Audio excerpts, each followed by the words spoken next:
হযরত জিবরাইল আলাইহিস সালাম। ফেরেশতাগণ মানুষের ন্যায় আল্লাহর আরেক সৃষ্টি।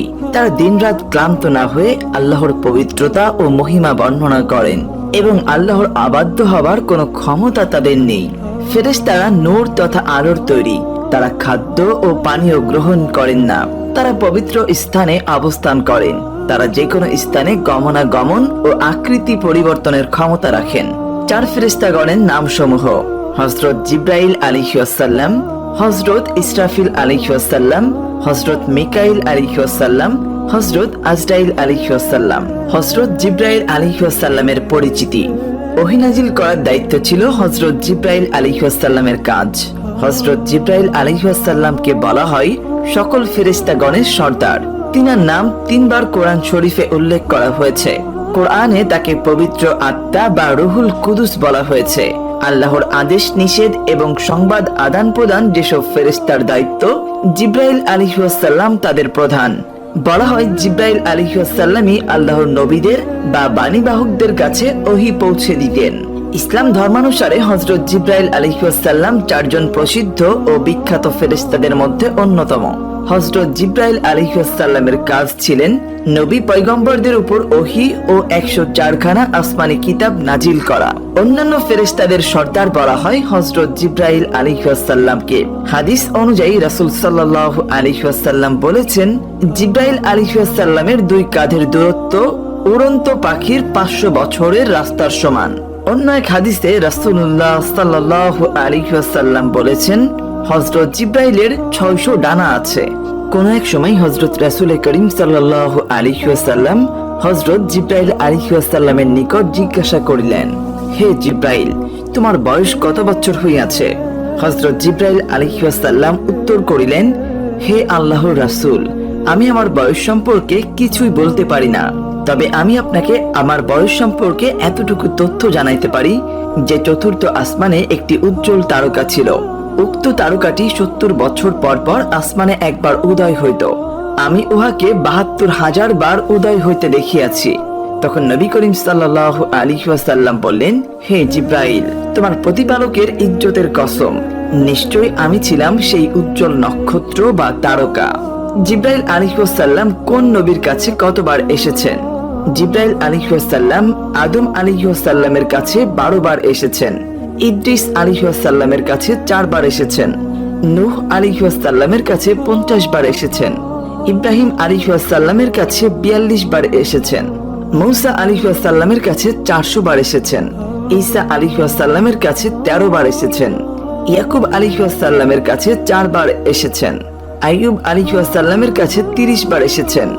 আর হযরত মুহাম্মদ সাল্লাল্লাহু আলাইহি ওয়াসাল্লামের কাছে 24,000 বার এসেছেন। সূত্র আল ইতকান ফি উলুমিল কুরআন। একবার বিশ্বনবী সাল্লাল্লাহু আলাইহি ওয়াসাল্লাম তাকে জিজ্ঞেস করেছিলেন, হে জিবরিল, আমার ইন্তেকালের পর আপনি কতবার দুনিয়াতে আসবেন? জিবরিল আলাইহিস সালাম বললেন, 10 বার আসব এবং দুনিয়া থেকে 10টি জিনিস তুলে নেব। আর 10তম জিনিসটি তুলে নেওয়ার সঙ্গে সঙ্গেই হযরত ইসরাফিল আলাইহিস সালাম সিংহায় ফু দেবেন এবং কিয়ামত শুরু হয়ে যাবে। 10টি জিনিস হলো, বরকত তুলে নেওয়া হবে, ইবাদতের স্বাদ বা মজা তুলে নেওয়া হবে, পারস্পরিক মহব্বত তুলে নেওয়া হবে, লজ্জা তুলে নেওয়া হবে, হক বা সঠিক বিচার তুলে নেওয়া হবে, সবর বা ধৈর্য তুলে নেওয়া হবে, আলেমদের থেকে সত্য কথা তুলে নেওয়া হবে, যারা হক কথা জানলেও তা বলবে না, ধনীদের অন্তর থেকে সৎ সাহস উঠিয়ে নেওয়া হবে, ইমানদার ব্যক্তি থাকবে না, ইমান উঠে যাবে, কারীদের অন্তর থেকে কোরআন তুলে নেওয়া হবে। হযরত ইসরাফিল আলাইহিস সালামের পরিচিতি। হযরত ইসরাফিল আলাইহিস সালামের দায়িত্ব হচ্ছে আল্লাহর নির্দেশ ক্রমে সিংহায় ফুৎকার দেওয়া এবং তাকে এই কাজের জন্য প্রস্তুত রাখা হয়েছে। আর এই কাজটি করা হবে পৃথিবী ধ্বংসের দিন, অর্থাৎ কিয়ামতের দিন। এই দিন সকাল থেকেই যথাক্রমে 3 বার ফু দেওয়া হবে। তখনই পুরো পৃথিবী সহ পুরো জগৎ, সূর্য, চন্দ্র, আকাশ, গ্রহ, নক্ষত্র সবকিছুই ধ্বংস হয়ে যাবে। তার নাম কোরআন শরীফে নেই, কিন্তু হাদিসে উল্লেখ করা হয়েছে। যে সিংহা সে মুখে নিয়ে দণ্ডায়মান, তার দৈর্ঘ্য ও প্রস্থ সীমাহীন, যাতে এক এক রূহের এক একটি মকাম বা ঘর রয়েছে। যেদিন ইসরাফিল আলাইহিস সালাম আল্লাহর নির্দেশে সিংহাতে ফুঁক দেবেন, সেদিন সকল আসমান, জমিন এবং তার মধ্যে সবকিছু এমনকি সকল ফেরেশতা পর্যন্ত ধ্বংস হয়ে যাবে। একমাত্র মহান আল্লাহ ছাড়া কোনো কিছুই থাকবে না। এই নির্দেশ সে ওই সময় পাবে যে সময় দুনিয়াতে আল্লাহকে ডাকার মতো কোনো মানুষ থাকবে না। বর্বরতা ও গুমরাহি সমস্ত দুনিয়াকে আচ্ছন্ন করে ফেলবে। মানুষের চরিত্র জীবজন্তুর ন্যায় হবে। কিয়ামত সংগঠন সম্পর্কে কোরআনে বলা হয়েছে, হে মানব গোষ্ঠী, তোমাদের শক্তি ও ক্ষমতা সম্পর্কে একটু চিন্তা করো। তোমাদের অস্তিত্ব, তোমাদের স্থায়িত্ব, তোমাদের ক্ষমতা এ তো সামান্য কারণে ধ্বংসপ্রাপ্ত। তোমরা তো সামান্য কারণে ভয় পেয়ে থাকো, অথচ কিয়ামত দিবসের কম্পন খুবই ভয়াবহ ও কঠিন হবে।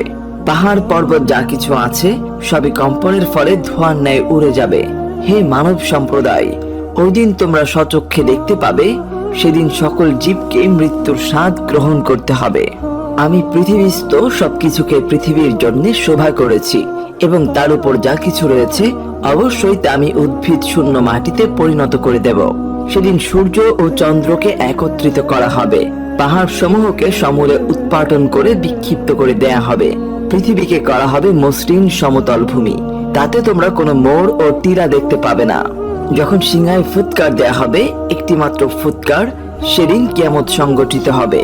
সিংহার ওই ফুৎকার ভয়াবহ শব্দের আকারে মানুষকে আঘাত করবে, তাদের পারস্পরিক বাকবিতণ্ডাকারে। সেদিন পর্বতমালা উত্তোলিত হবে ও চূর্ণ বিচূর্ণ করে দেয়া হবে, অতঃপর তা হয়ে যাবে ধ্বনিত রঙিন পশমের ন্যায়। সেদিন মানুষ বলবে, পালানোর জায়গা কোথায়? কিয়ামত আসবে অতর্কিত ভাবে, অতঃপর মানুষকে তা হতবুদ্ধি করে দেবে। তখন তারা তা রোধ করতেও পারবে না এবং তাদেরকে অবকাশও দেয়া হবে না। সেদিন আল্লাহ যাদেরকে ইচ্ছা করবেন তারা ব্যতীত নভমণ্ডল ও ভূমণ্ডলে যারা আছে তারা সবাই ভীত বিহ্বল হয়ে পড়বে। আকাশ বিদীর্ণ হবে আর তা রক্তবর্ণে রঞ্জিত চামড়ার মতো হয়ে যাবে। প্রবল ভাবে প্রকম্পিত হবে পৃথিবী এবং পর্বতমালা ভেঙে চুরমার হয়ে যাবে। তারপর তা হয়ে যাবে উৎক্ষিপ্ত ধূলিকণা। সিংহায় দিয়া ফুক্ত কেবল এক মহানাদ, তা হবে কর্ণবিদারী। ফলে আসমান ও জমিনে যারা আছে সবাই বেহুশ হয়ে যাবে। নিশ্চয়ই কিয়ামতের প্রকম্পন হবে একটি ভয়ঙ্কর ব্যাপার। যেদিন মানুষ তা প্রত্যক্ষ করবে, সেদিন প্রত্যেক স্তন্যদাত্রী তার দুগ্ধপোষ্য শিশুকে বিস্তৃত হবে এবং প্রত্যেক গর্ভবতী তার গর্ভপাত ঘটাবে এবং মানুষকে দেখাবে মাতালের মতো, অথচ তারা মাতাল নয়। মোট কথা, আসমান ও জমিনের জন্য কিয়ামত হবে অতি কঠিন বিষয়। সেদিন মানুষ হবে বিক্ষিপ্ত পতঙ্গের মতো। তারা পলায়ন করবে তার ভ্রাতার কাছ থেকে, তার মাতা, তার পিতা, তার পত্নী ও তার সন্তানদের কাছ থেকে। বন্ধু বন্ধুর খোঁজ নেবে না, যদিও একে অপরকে দেখতে পাবে। আর গুনাহগার পণস্বরূপ দিতে চাইবে তার সন্তান সন্ততিকে, তার স্ত্রীকে, তার ভ্রাতাকে, তার গোষ্ঠীকে, যারা তাকে আশ্রয় দিত এবং পৃথিবীর সবকিছুকে। অতঃপর নিজেকে রক্ষা করতে চাইবে। কিয়ামত হবে ঘোরতর বিপদ ও তিক্ততার। সেদিন সূর্য আলোহীন হয়ে যাবে, নক্ষত্র মলিন হয়ে যাবে, পর্বতমালা অপসারিত হবে, 10 মাসের গর্ভবতী উষ্ট্রী সমূহ উপেক্ষিত হবে, বন্য পশুরা একত্রিত হয়ে যাবে, সমুদ্রকে উত্তাল করে তোলা হবে, আকাশ হবে গলিত তামার মতো এবং পর্বত সমূহ হবে রঙিন পশমের মতো। আকাশ ধোঁয়ায় ছেয়ে যাবে, অগ্নি স্ফুলিঙ্গ ও ধূম্রকুঞ্জ মানুষকে আচ্ছন্ন করে ফেলবে, আর তারা সেসব প্রতিহত করতে পারবে না। এটা হবে এমন দিন যেদিন কেউ কোনো কথা বলবে না এবং কাউকে তওবা করার অনুমতিও দেয়া হবে না। মানুষ সেদিন না তার অপরাধ সম্পর্কে জিজ্ঞাসিত হবে, না জিন। কিয়ামত হবে ভয় প্রদর্শনের দিন। আল্লাহর সত্তা ব্যতীত সবকিছুই ধ্বংস হবে।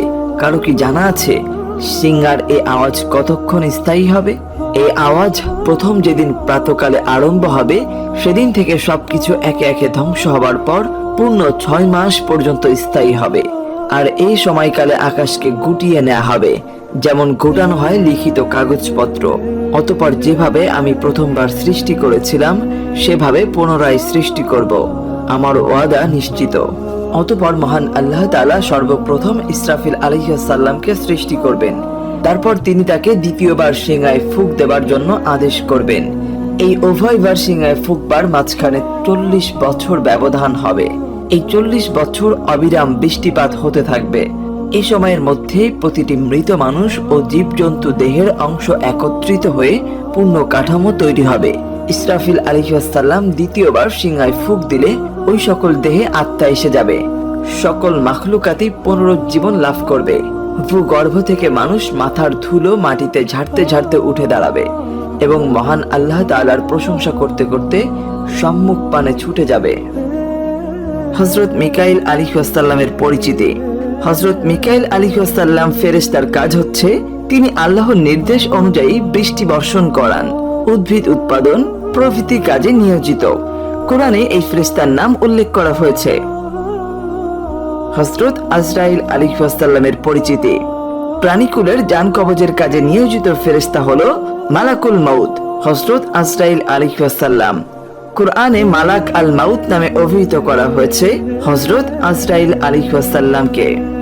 দ্বিতীয় মঞ্জিল অতিক্রমের সময় মুহাম্মদ সাল্লাল্লাহু আলাইহি ওয়াসাল্লাম এক স্থানে দেখতে পেলেন এক বিশাল কুরসি বিছানো, যার উপর এক ফেরেশতা চিন্তিত অবস্থায় উপবিষ্ট রয়েছে, যার দু হাঁটুর মাঝে যেন সমগ্র দুনিয়াটা রয়েছে, আর তার হাতে রয়েছে এক নুরানি তখত। তার ডান হাতের দিকে রয়েছে এক বিরাট বৃক্ষ, যার দিকে সে মাঝে মাঝে নজর তুলে দেখে, পুনরায় ওই তখতের দিকে দৃষ্টি নিবদ্ধ করছে।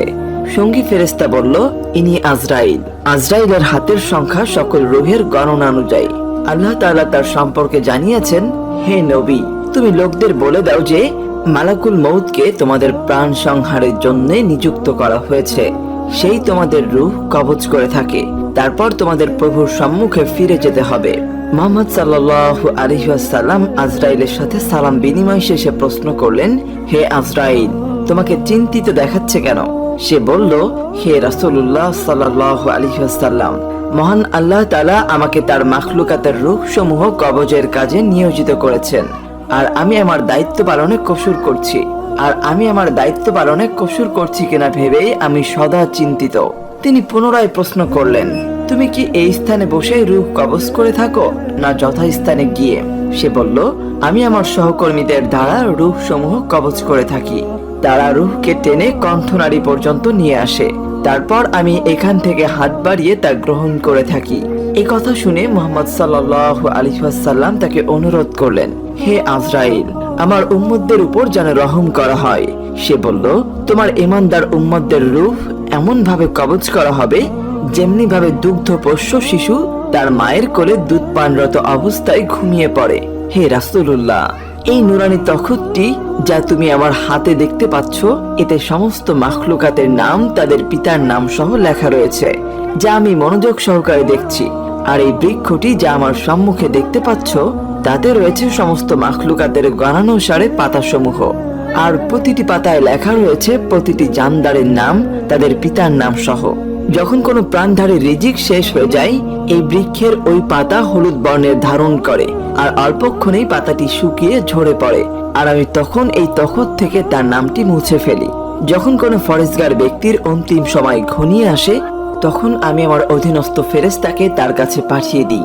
সে বেহেশতের সুবাসিত ফুল নিয়ে তার কাছে যায়, আর ওই ফুলের সুবাসে ওই বান্দা অভিভূত হয়ে পড়ে, আর তখন মহান আল্লাহর পক্ষ থেকে আমি তাকে সালাম পৌঁছাই। এরপর তার জান কবজ করে মহান আল্লাহর সান্নিধ্যে উপস্থিত করে থাকি। আর ওই বান্দার রূহ যখন আসমানে উত্থিত হয়, তখন সমগ্র আসমান সুগন্ধে আমোদিত হয়। আর সেই রূহ আল্লাহর সম্মুখে আনিত হলে তিনিও তার প্রতি সন্তুষ্ট হন, আর তাকে বলেন, শোনো হে পরিতৃপ্ত আত্মা, নিজ পালনকর্তার দিকে চলো, এবার তুমি তার উপর সন্তুষ্ট, আর তিনিও তোমার উপর খুশি রয়েছেন। তাই তো তুমি এবারে আমার বান্দাদের দলে শামিল হও, আর আমার জান্নাতেই তুমি প্রবেশ করো। এরপর আল্লাহ তাআলা বলেন, আমার এই বান্দার আমল নামা ইল্লিনে রাখো এবং তাকে ফেরত পাঠিয়ে দাও। তখন এই আত্মাকে আবার কবরে ফিরিয়ে আনা হবে। কবরে হিসাব গ্রহণকারী ফেরেশতা এসে তাকে উপবেশন করায় এবং প্রশ্ন করে, তোমার পালনকর্তা কে? সে বলে, মহান আল্লাহ তাআলা। প্রশ্ন হয়, তোমার ধর্ম কি? সে বলে, ইসলাম। এই ধরনের প্রশ্ন উত্তর পর্ব শেষ হলে গায়েবী আওয়াজ হয়, আমার এই বান্দা সত্যবাদী, তার জন্য জান্নাতের পোশাক ও সজ্জা দাও এবং জান্নাতের দিকে তার দরজা খুলে দাও। আর যখন কোনো পাপীর প্রাণ হরণের সময় হয়, তখন ভয়ঙ্কর মূর্তিতে ফেরেশতা আগমন করে। কোরআন জানায়, যখন জালেমরা মৃত্যু যন্ত্রণায় থাকে, তখন ফেরেশতারা স্বীয় হস্ত প্রসারিত করে বলে, বের করো স্বীয় আত্মা। অদ্য তোমাদেরকে অবমাননাকর শাস্তি প্রদান করা হবে, কারণ তোমরা আল্লাহর উপর অসত্য বলতে এবং তার আয়াতসমূহ থেকে অহংকার করতে। আরো আছে, যখন তাদের কাছে আমার প্রেরিত ফেরেশতারা প্রাণ নেবার জন্য পৌঁছে, তখন তারা বলে, তারা কোথায় গেল যাদেরকে তোমরা আল্লাহ ব্যতীত আহ্বান করতে? তারা উত্তর দেবে, আমাদের কাছ থেকে উধাও হয়ে গেছে। তারা নিজেদের সম্পর্কে স্বীকার করবে যে তারা অবশ্যই অবিশ্বাসী ছিল। আরো আছে, যারা নিজের অনিষ্ট করে, ফেরেশতারা তাদের প্রাণ হরণ করে বলে, তোমরা কি অবস্থায় ছিলে? তারা বলে, এই ভূখণ্ডে আমরা অসহায় ছিলাম। ফেরেশতারা বলে, আল্লাহর পৃথিবী কি প্রশস্ত ছিল না যে তোমরা দেশ ত্যাগ করে সেখানে চলে যেতে? যখন এই পাপীর আত্মাটি নিয়ে ফেরেশতা রওনা হবে, তখন প্রতিমধ্যে যেসব ফেরেশতার সাথে দেখা হবে তারা জিজ্ঞেস করবে, এই দুরাত্মাটি কার? আত্মা হরণকারী ফেরেশতা ওই ব্যক্তি দুনিয়াতে যে নামে পরিচিত ছিল সেই নাম বলবে। তারপর যখন তা আল্লাহর সম্মুখে নিতে হবে, তখন তিনি বলেন, এই বান্দার আমল নামা সিজ্জিনে রেখে দাও আর তাকে ফেরত পাঠাও। এই আত্মা যখন ফিরে এসে দেহে প্রবেশ করে, তখন ফেরেশতারা তাকে তার পালনকর্তা ও ধর্ম সম্পর্কে প্রশ্ন করবে, আর সে সব প্রশ্নের উত্তরে বলবে, হায় আমি জানি না। এ সময় তাকে দোজখের পোশাক পরিয়ে দেয়া হবে এবং তার জন্য পেতে দেয়া হবে দোজখের শয্যা, এবং দোজখের দিকের দরজা খুলে দেয়া হবে।